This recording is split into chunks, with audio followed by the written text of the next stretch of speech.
Hi ಸ್ನೇಹಿತರೆ, welcome to channel Mithun Raj ಅಡಿಗೆ ಮನೆ. ಇವತ್ತಿನ ವಿಡಿಯೋದಲ್ಲಿ ಸ್ಪೆಷಲ್ ಆಗಿ ನಾನು ಸಂಜೆ ಟೀ ಕಾಫಿ ಜೊತೆಗೆ ತುಂಬಾನೇ ಗರಿ ಆಗಿರುವಂತ ಸ್ನಾಕ್ ರೆಸಿಪಿನ ಮಾಡಿ ತೋರಿಸ್ತಾ ಇದ್ದೀನಿ. ಅರ್ಧ ಕಪ್ ಅಕ್ಕಿಯಲ್ಲಿ ಇಷ್ಟು ಗರಿ ಆಗಿರುವಂತ ಸ್ನಾಕ್ಸ್ ಮಾಡ್ಬೋದಾ ಅಂದ್ರೆ ನಂಬ್ತೀರಾ?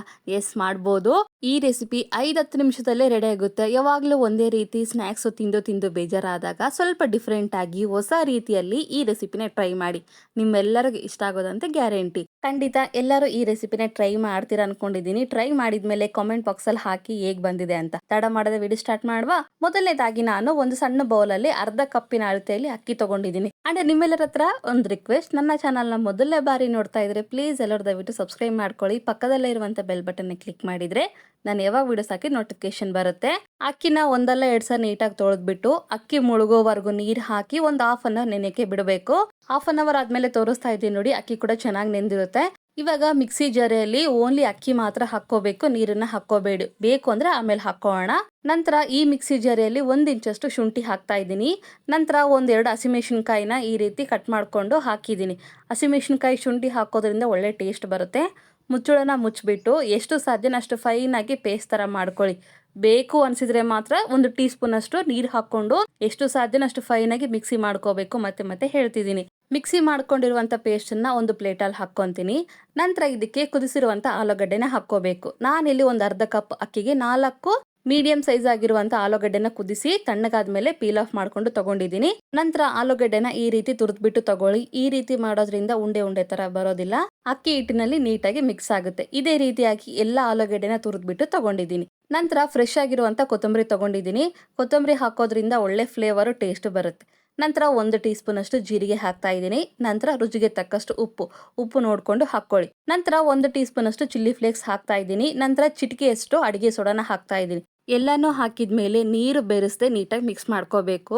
ಒಂದು ವೇಳೆ ಅಕ್ಕಿನ ಮಿಕ್ಸಿ ಮಾಡ್ಕೋಬೇಕಾದ್ರೆ ಸ್ವಲ್ಪ ನೀರು ಜಾಸ್ತಿ ಆಗ್ಬಿಡ್ತು ಅನ್ನೋ ಟೈಮಲ್ಲಿ 1 ಅಥವಾ 2 ಟೀ ಸ್ಪೂನ್ ಅಷ್ಟು ಅಕ್ಕಿ ಹಿಟ್ಟನ್ನ ಹಾಕೊಂಡು ಇನ್ನೊಂದ್ಸರಿ ಮಿಕ್ಸಿ ಮಾಡ್ಕೊಳ್ಳಿ. ಅವಾಗ ಕನ್ಸಿಸ್ಟೆನ್ಸಿ ಕರೆಕ್ಟ್ ಆಗುತ್ತೆ.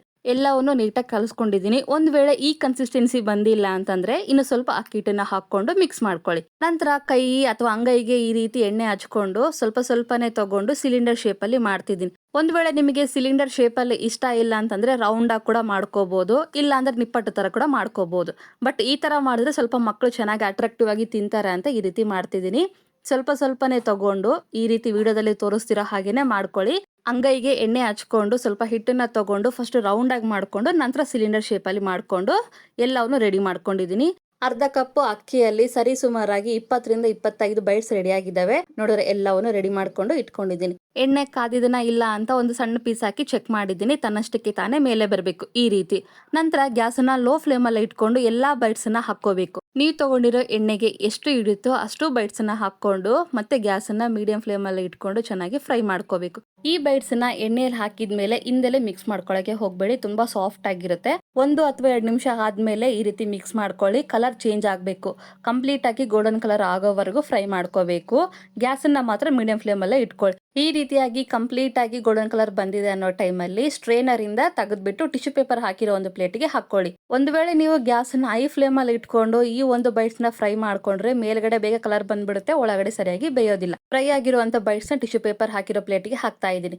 ನಂತರ ಸೆಕೆಂಡ್ ಬ್ಯಾಚ್ ಅಲ್ಲಿ ಕೂಡ ಗ್ಯಾಸನ್ನ ಲೋ ಫ್ಲೇಮ್ ಅಲ್ಲಿ ಇಟ್ಕೊಂಡು ಎಣ್ಣೆಯಲ್ಲಿ ಎಷ್ಟು ಹಿಡಿಯುತ್ತೋ ಅಷ್ಟು ಬೈಟ್ಸ್ ನ ಹಾಕೊಂಡು ಗ್ಯಾಸನ್ನ ಮೀಡಿಯಂ ಫ್ಲೇಮ್ ಅಲ್ಲಿ ಇಟ್ಕೊಂಡು ಕಂಪ್ಲೀಟ್ ಆಗಿ ಗೋಲ್ಡನ್ ಕಲರ್ ಬರೋವರೆಗೂ ಫ್ರೈ ಮಾಡ್ಕೋಬೇಕು. ಎಣ್ಣೆಯಲ್ಲಿ ಬೈಟ್ಸ್ ನ ಹಾಕೊಂಡಿದ್ಮೇಲೆ ಹಿಂದೆಲೆ ಮಿಕ್ಸ್ ಮಾಡ್ಕೋಬಾರ್ದು. 1 ಅಥವಾ 2 ನಿಮಿಷ ಆದ್ಮೇಲೆ ಈ ರೀತಿ ಮಿಕ್ಸ್ ಮಾಡ್ಕೊಳ್ಳಿ. ಮಕ್ಕಳಿಗೆ ಯಾವಾಗ್ಲೂ ಬೋಂಡಾ ಬಜ್ಜಿ ಮಾಡ್ಕೊಡ್ತಾನೆ ಇರ್ತೀವಿ. ಸ್ವಲ್ಪ ಡಿಫ್ರೆಂಟ್ ಆಗಿ ಈ ರೀತಿ ಬೈಟ್ಸ್ ನಗೆಟ್ಸ್ ತರ KFC ಮೆಕ್ಡೊನಾಲ್ಡ್ಸ್ ಕೊಡ್ತಾರಲ್ಲ ಅದೇ ಶೇಪ್ ಅಲ್ಲಿ ಮಾಡ್ಕೊಡಿ. ತುಂಬಾ ಇಷ್ಟಪಟ್ಟು ತಿಂತಾರೆ. ಬೈಟ್ಸ್ ಈ ರೀತಿ ಗೋಲ್ಡನ್ ಕಲರ್ ಬಂದಿದೆ ಅನ್ನೋ ಟೈಮಲ್ಲಿ ಸ್ಟ್ರೇನರ್ ಇಂದ ತೆಗೆದ್ಬಿಟ್ಟು ಟಿಶ್ಯೂ ಪೇಪರ್ ಹಾಕಿರೋ ಪ್ಲೇಟ್ಗೆ ಹಾಕೊಂಡು ಸರ್ವ್ ಮಾಡ್ಕೊಳ್ಳಿ. ಈ ಒಂದು ಬೈಟ್ಸ್ ನ ಬಿಸಿ ಇರ್ಬೇಕಾದ್ರೇನೆ ತಿಂದ್ರೇನೆ ರುಚಿ ತುಂಬಾ ಚೆನ್ನಾಗಿರುತ್ತೆ.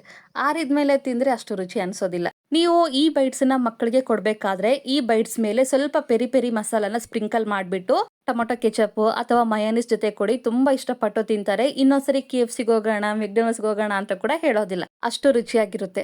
ಒಂದ್ಸರಿ ಈ ರೆಸಿಪಿನ ಟ್ರೈ ಮಾಡಿ ನೋಡಿ. ನಿಮಗೆ ಮತ್ತೆ ನಿಮ್ಮ ಮಕ್ಕಳಿಗೆ ಮನೇಲಿರೋರಿಗೆಲ್ಲರಿಗೂ ಇಷ್ಟ ಆಗೋದಂತೆ ಗ್ಯಾರಂಟಿ. ಮಾಡೋದು ಕೂಡ ತುಂಬಾ ಸುಲಭ ಅಂದ್ರೆ ಟೇಸ್ಟ್ ಮಾತ್ರ ಅಲ್ಟಿಮೇಟ್ ಆಗಿರುತ್ತೆ. ಖಂಡಿತ ಈ ರೆಸಿಪಿನ ಟ್ರೈ ಮಾಡ್ತಿರಲ್ವಾ? ಟ್ರೈ ಮಾಡ್ತೀರಾ ಅನ್ಕೊಂಡಿದ್ದೀನಿ.